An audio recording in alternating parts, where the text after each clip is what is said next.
Okay, we're going to go ahead and get started. Welcome. Hi, everyone. My name is Lauren Barva. I am the Policy and Outreach Manager for the Watershed Restoration Grants Branch here at the California Department of Fish and Wildlife. With me today, I have my colleagues Randy Adair, the Environmental Program Manager over Prop 1 and Prop 68, Corey Saltzman, our Senior Environmental Scientist within the branch, as well as Matt Wells, the branch chief of the Watershed Restoration Grants Branch. Before we get started, I have a few housekeeping items to go over. Please mute and turn off your video to save bandwidth unless speaking. Also, please hold all questions until the question and comment section at the end of the presentation. In addition, this workshop is being recorded and will be made available on our website. So to get started, why are we here? So today we're going to talk about the North Coast Coho Recovery Summer 2021 solicitation. First, we're going to provide a quick background on how we got here through CDFW's Cutting the Green Tape efforts, provide an overview of the solicitation, show you how to submit a concept proposal, talk about the consultation process with CDFW staff, discuss the next steps in our application process, followed up by questions and answers. So, as some of you might know, Cutting the Green Tape as a name was branded by the Resources Agency back in late 2019 through Secretary Crowfoot's kickoff meetings. These themes are not new, but the approach to focusing on solutions and making commitments has really gelled under Director Bonham's and Secretary Crowfoot's leadership. The goals of the Cutting the Green Tape initiative are to increase the pace and scale of environmental restoration, improve granting efficiencies, and coordinate environmental permitting. Throughout this past year, CDFW has dedicated staff to support the Cutting the Green Tape initiative. And this summer solicitation will pilot the new granting and permitting efficiencies that were developed over this past year. I would also like to mention that the Cutting the Green Tape initiative is not a new program, but is something that's going to be layered into everything we do moving forward. For example, we might continue to have additional focused solicitations in other geographic areas in the future. So this upcoming North Coast Coho Recovery Solicitation will be funded under the Prop 1 Watershed Restoration Grant Program. Approximately $15 million will be made available. Eligibility and other requirements under the existing Prop 1 guidelines will still apply for these funds. However, this will be a targeted solicitation that focuses on coho recovery activities, specifically protect and restoration activities indicated as high importance in an adopted coho recovery strategy. For example, CDFW's recovery strategy for coho salmon, the Priority Action Coho Team Report, the South Fork Eel Sharp Report, as well as others listed within the Call for Concepts documents. This solicitation also is geographically focused to priority North Coast watersheds that will be described later in the presentation. The North Coast Salmon Project will be technical advisors to the solicitation as well. Then compared to previous Prop 1 grant rounds, this one's going to be a little bit different since we are piloting new granting and permitting efficiencies. This solicitation will include a multi-phase application process starting with this call for concepts. This concept proposal phase allows potential applicants to communicate basic information to CDFW about their projects they are considering, as well as receive feedback on those projects prior to submitting a formal application.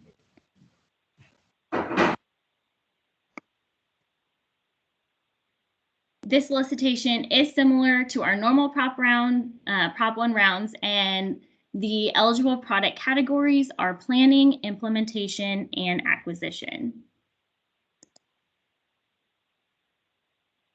Projects must protect, restore, or enhance anonymous coho salmon habitat in the eligible North Coast watersheds to aid in recovery and conservation of these species.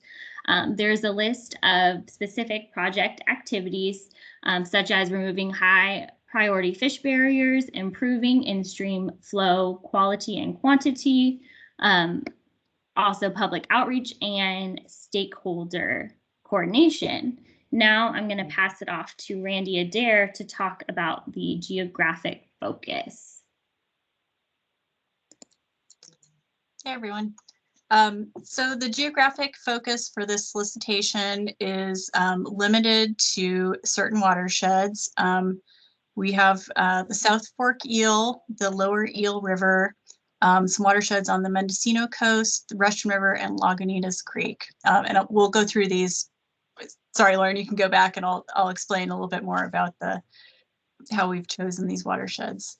So these watersheds were identified by the North Coast Salmon Project and by other partners as being the most critical for immediate coho recovery actions. It's not to say that there aren't other watersheds where coho recovery actions would be beneficial or that even where they're needed, but these were determined to be the most critical and therefore are the focus of this solicitation. Some of these watersheds correlate well with the HUC boundaries, and that's shown in parentheses here. It's also identified in the call for concepts that went out earlier, that went out last week. And then in a couple of cases, the watersheds do not correlate well with the HUC boundaries.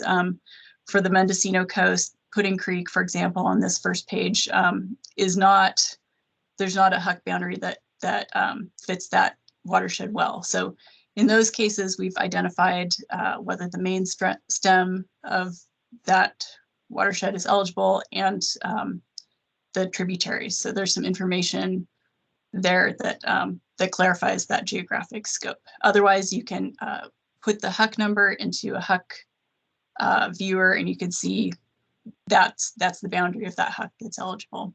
So again, as I was saying, the South Fork Eel, this HUC 8 here, watersheds on the Lower Eel River, and these sub-watersheds are the focus.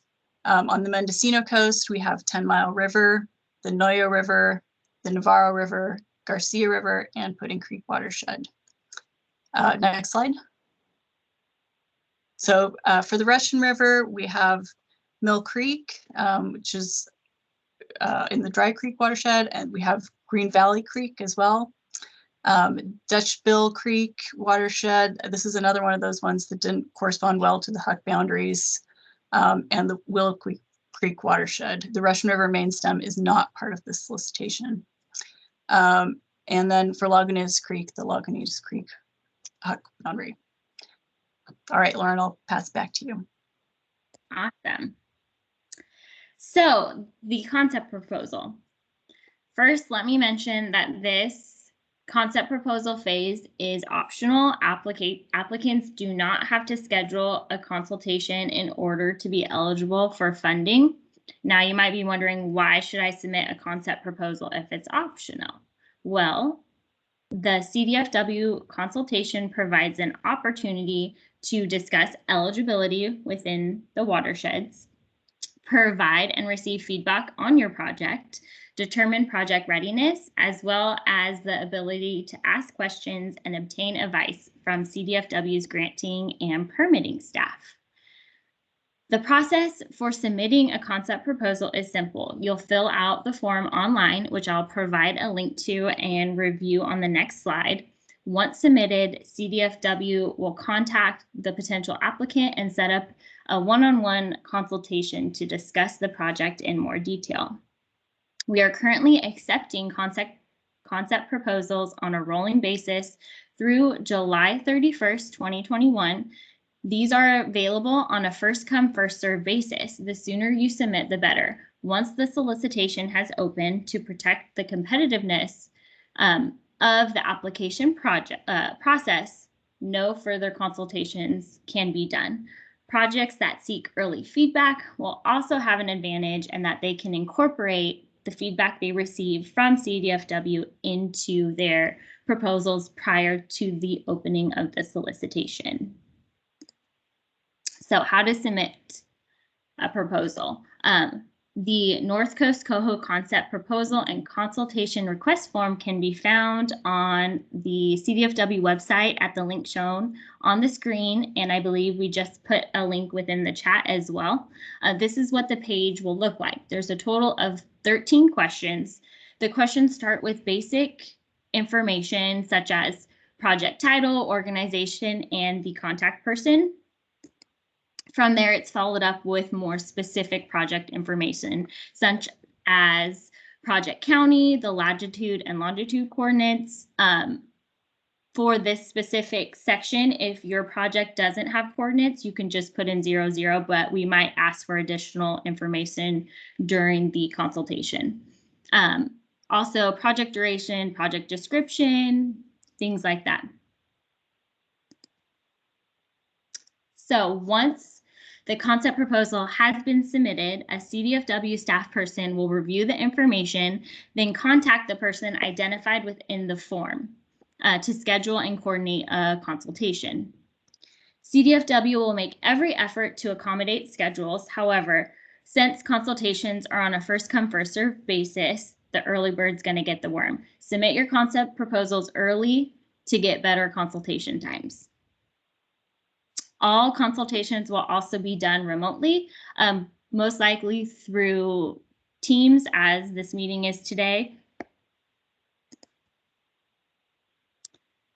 From there, the next steps for the North Coast Coho Recovery Solicitation. We are currently in the concept proposal phase of the solicitation, and potential applicants have until July 31st, 2021 to submit a concept proposal. As concept proposals come in, we'll be scheduling those.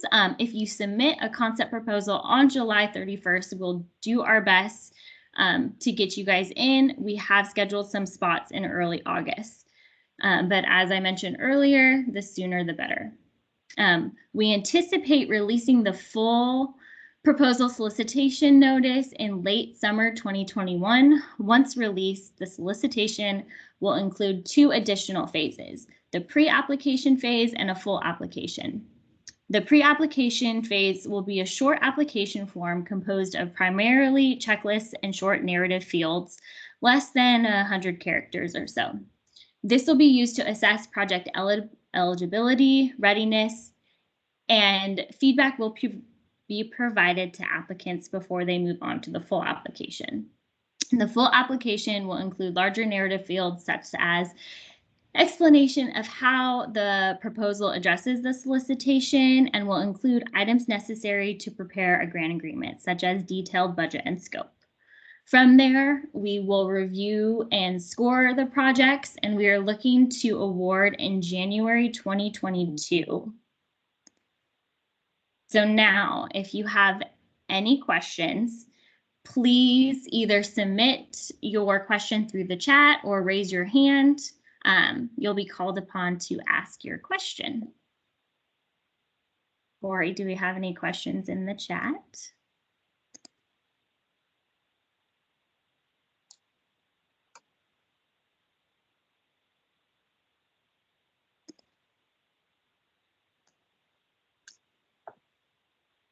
No questions yet. One thing, Lauren, I want to make sure that people realize and understand regarding the concept proposals is that this is really an informal process. This is not an application. This is just a way of conveying some basic information about your project to us. It's through a really short format. You really shouldn't be spending more than 10 minutes or so on this form. This is your chance to bring, even a project that's not fully fleshed out. You can bring it to us in whatever stage it's at, and ask, questions that you have about that project.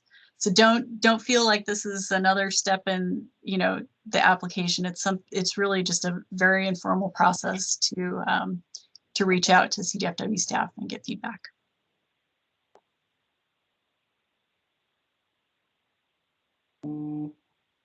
Great, got a first question. So Lauren, when will an applicant know whether they're invited to submit a full proposal after the pre-proposal has been submitted?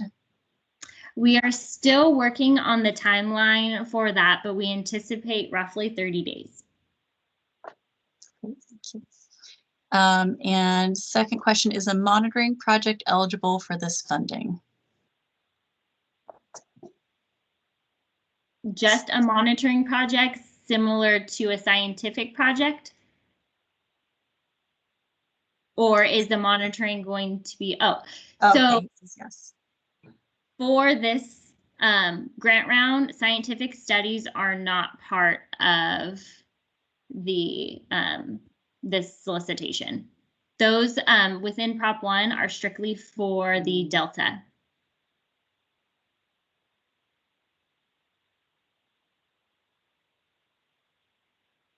Anybody else?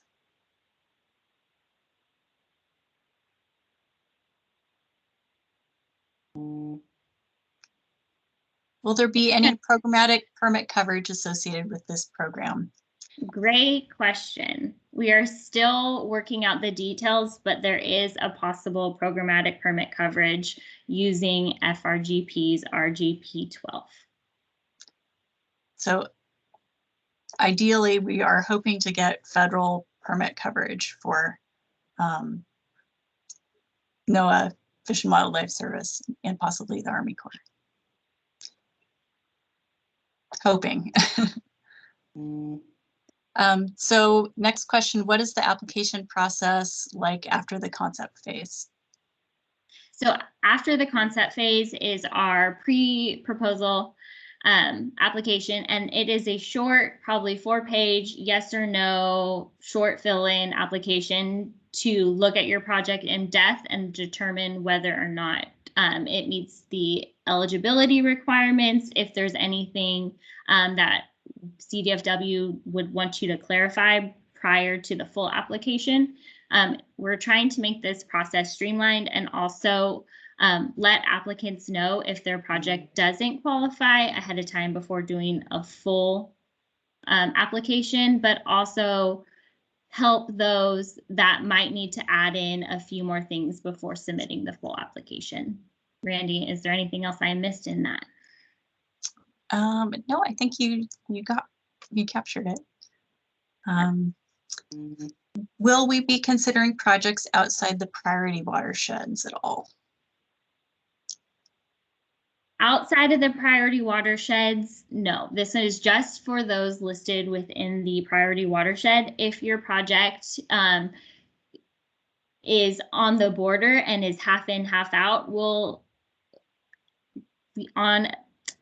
talk about those on a case-by-case basis and determine whether or not the project would be funded or could be eligible. So next question, what would the term duration of a grant award be? For this one, the funds are available starting July 1st, and the project must be completed by 2025. So it's the typical Prop 1 timelines. Is there a min or a max for project request amount? There is no minimum or maximum, but we do have only approximately 15 million available. Yeah, and on that note, also we don't have allocations for the different project types. Like we don't have a set amount for acquisitions, planning, or implementation. We will be looking at projects and making those determinations just based on project merits. So there's no set amount for any particular project type.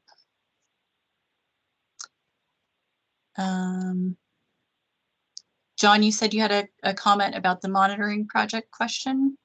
Yeah, I just wanted to clarify that, you know, if it's strictly a monitoring project that you'd like to propose, those would not be eligible. But if it is monitoring that will be conducted in with a planning or an implementation project, then that monitoring would be eligible. So monitoring, like baseline monitoring for Planning. working towards a future implementation activity or something along those lines. Baseline monitoring and also effectiveness monitoring for an implementation project. Thanks, John. Okay, so another question, will the full application be similar to what we're used to for FRGP? No, we're hoping this full application is going to be more streamlined than the previous FRGP and Prop 1 rounds. Okay, what level of designs are needed for implementation grant applications? I believe you need at least 65% for implementation projects. If you aren't there yet, feel free to still submit a concept proposal to us and we can have that discussion during a consultation. That's a factor in project readiness that we'll be discussing. Matt, looks like you've got a question or comment. Yeah, I was just going to chime in. Hi, this is Matt Wells from the Department of Fish and Wildlife. And along the lines of that question, a lot of folks on this call are experienced with our grant programs, having applied previously or being familiar with policies and guidelines for planning and implementation projects. And if it seems like we're sort of navigating some of these questions, a little differently or with a less sort of, strict guidelines for what is and what isn't eligible. I think one of the things, we're trying to get across with this effort is to figure out a way to sort of better navigate different types of projects that may lend themselves to being more of a hybrid of planning or implementation and not working under such sort of strict absolutes and saying a project below 65% will never be considered for implementation and being a little more mindful of the projects that exist and understanding sort of the nature of what that specific individual project is working with and making a more careful consideration of how we sort of label the project. So I don't want us to get too focused on, is this planning or is this implementation? We have some basic guidelines, but what we're really looking to do with this grant round is figure out a way to better approach some of these projects that kind of fall in between where it isn't totally clear and work with you to make a more informed determination of how we move forward with the project in terms of is it planning or implementation or a multi-phase project within a singular grant. That's what we're trying to do with this as well. So that's it. Yeah, this is a great time to bring your ideas that maybe don't fit in the usual Prop 1 box or haven't worked in the past. This is the time to bring those to us and bounce them off of us. It helps us to understand what the universe of options is out there and to adapt our grant program accordingly. So next question, on the priority watersheds question, if an implementation project was within a priority watershed but was tied into planning or monitoring at a larger watershed scale, would that potentially be appropriate? Yeah, that specific question. We could talk about that within the consultation phase and find out a little bit more on the specific project and how the larger watershed scale monitoring ties to your implementation project. Mm-hmm. So next question, can a planning project application and implementation project be submitted concurrently for the same PSN? That's an interesting question. We'd have to, this is kind of one of those, bring it to us during the concept proposal phase, and we'll talk about what you have in mind. I think this is Corey here. I think it's possibly, I mean, it depends probably a lot how the timeline works within the existing funding range of the solicitation. And that's why we have this consultation period available. This round of Prop 1 funding is so we can have these conversations with the potential applicants before you guys submit something to us. Because once we release the solicitation, we won't be able to have these discussions. Yeah, I think, you know, traditionally, one of the reasons we've had those hard boundaries between those types of projects is because of timeline, because the funding that we get has a expiration date. So we don't want, you know, applicants to bite off more than they can chew and to try and do too much within too short of a time and not have the project, you know, meet all of its goals and objectives. So having that breaking into smaller, more manageable chunks has been one of the ways we've addressed that in the past. But the boundaries are somewhat flexible this time around. Okay, if working concurrently on a design plan under another grant, would it be possible to propose an implementation project? Yes. Okay.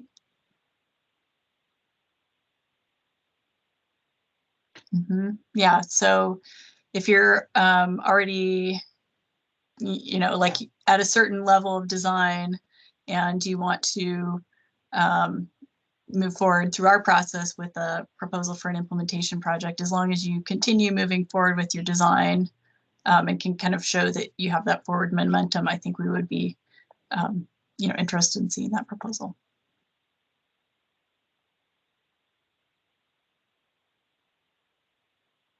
Any other questions?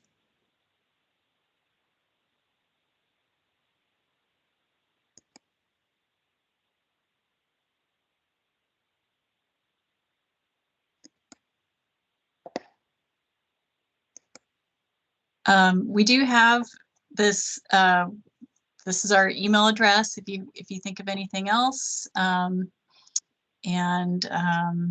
We will be having another workshop for the pre-application in late summer. And that's basically when the solicitation opens and the concept proposal and consultation process closes. So if you do get those consultations, if you do want to talk to us, this is a great time. Get the consultations in by July 31st, and we'll set up a meeting with you.